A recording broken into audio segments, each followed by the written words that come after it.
विद्यार्थी मित्रांनो.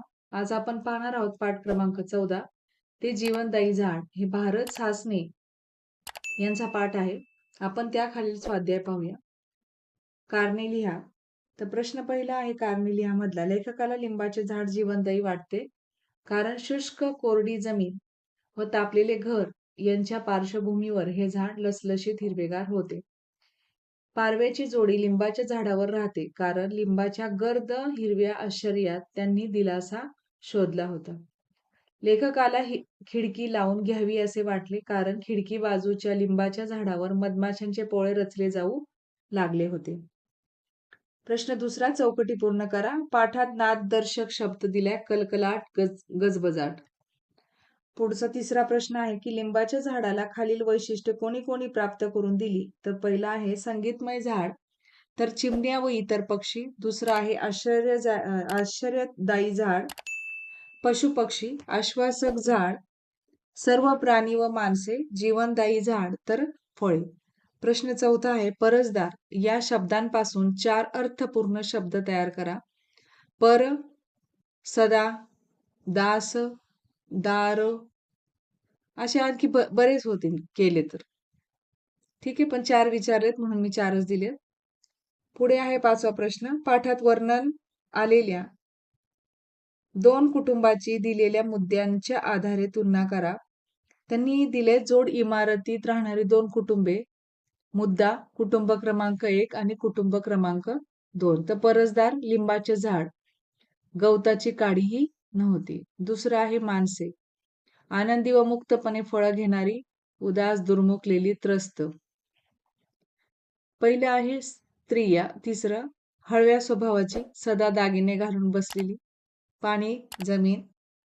मोहरीचे पाणी, जमीन तापून तपकिरी झालेली. आणि इकडे कुटुंब क्रमांक 2 मध्ये मुबलक पाणी व जमीन, हिरवा आनंद सर्वत्र पसरवला आणि कधीही पसरवला नाही. पुढे प्रश्न 6वा, चुकी बरोबर ते लिहा. परसदारी पाण्याचा हापसा असलेल्या शेजारच्यांची बाग फुललेली होती, हे चूक आहे. इतर पक्ष्यांच्या त्रासामुळे पारव्याची जोडी लिंबाच्या झाडावरनं हल्ली, हे देखील चूक. लिंबाचं झाड लावणारी स्त्री अत्यंत हळवी होती, बरोबर. लिंबाच्या झाडावरील मधमाशा कधी कुणाला चावल्या नाहीत, बरोबर. प्रश्न 7वा आहे स्वमताचा. वृक्ष व मानवी जीवन यांच्यातील जे परस्परांविषयी तुमचे मत सह स्पष्ट करा. तर वृक्ष आणि मानवी जीवन यांचा घनिष्ठ संबंध आहे. घनदाट वृक्षांच्या राईमुळे पाऊस येतो. पावसाच्या पाण्यावर सर्व प्राण्यांचे जीवन अवलंबून आहे. वृक्षांचा प्रत्येक अवयव मानवासाठी उपयुक्त आहे. झाडे, पाने, फुले, फळे देतात. घनदाट छाया देते. तयार वृक्षांपासून घर बांधणीसाठी लाकूड मिळते. झाडांपासून कागद तयार होतो. फळझाडे, फुलझाडे यापासून परिसराला शोभा येते. काही वृक्ष औषधी असतात. ते माणसाचे आरोग्य तंदुरुस्त ठेवतात. हर प्रकारे वृक्ष माणसाला मदत करणारे आहेत. त्यामुळे वृक्ष हा माणसाचा खरा मित्र आहे. पुढे पहा. झाड सजीवांसाठी जीवनदायी केंद्र कसे बनू शकते हे विधान पटवून द्या. आजूबाजूच्या उन्हाच्या काहिलीतही लिंबाचे झाड हिरवेगार होते. फळांनी लगडलेली होते. त्यांच्या काळ्याभोर सावलीत सजीवी जी प्राण्यांची वस्ती असायची. कुत्रे विसाव्याला येत. मुंग्यांचीही वस्ती होती. झाडांवर खारी खेळायच्या. पोपट, बुलबुल, चिमण्या, इतर पक्ष्यांनी झाड गजबजलेले होते. जेव्हा झाडांच्या फुलांचा बहर आला तेव्हा फुलपाखरे, अनेक रंगीत उडते कीटक, काही फुलचुके व भुंगे फुलांभोवती रुंजी घालू लागले, म्हणजे फिरत होते. मधमाशांनी एक पोळेही झाडावर निर्माण केला. अशा प्रकारे पशुपक्षी व माणसे ही लिंबाच्या झाडाकडे आकर्षित होत होती. म्हणून हे झाड सजीवांसाठी जीवनदायी केंद्र बनले आहे असे म्हटले जाते.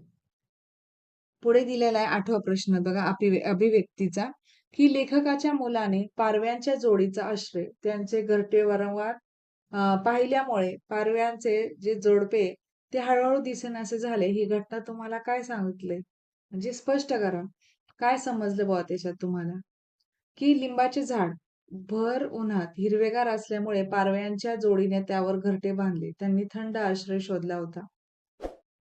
पारवा हा पक्षी एकांत प्रिय आहे. लेखकाचा मुलगा त्या जोडीला वारंवार पाहत असे. त्यामुळे पारव्याचा एकांत भंग होत असे. त्यांच्या जीवनात कोणी ढवळाढवळ करणे किंवा दखल देणे हे त्यांना त्रासदायक ठरते. त्यामुळे अनेक पशुपक्ष्यांच्या जाती नामशेष होत चालल्या आहेत. हे जर आपल्याला थांबवायचे असेल तर पशुपक्ष्यांचे स्वातंत्र्य आपण अबोधित राखले पाहिजे. तर हा जो पाठ आहे तर तुम्हाला व्यवस्थित वाचून त्यावरील जो दिलेला स्वाध्याय आहे तो तुमच्या वहीमध्ये लिहून घ्या. ते जीवनदायी झाड. ठीक आहे. धन्यवाद.